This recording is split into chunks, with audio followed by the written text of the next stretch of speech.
malulunod.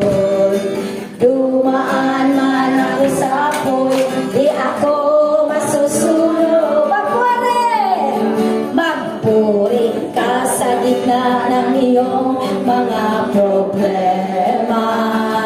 Ang suliranin ay huwag mong intindihin.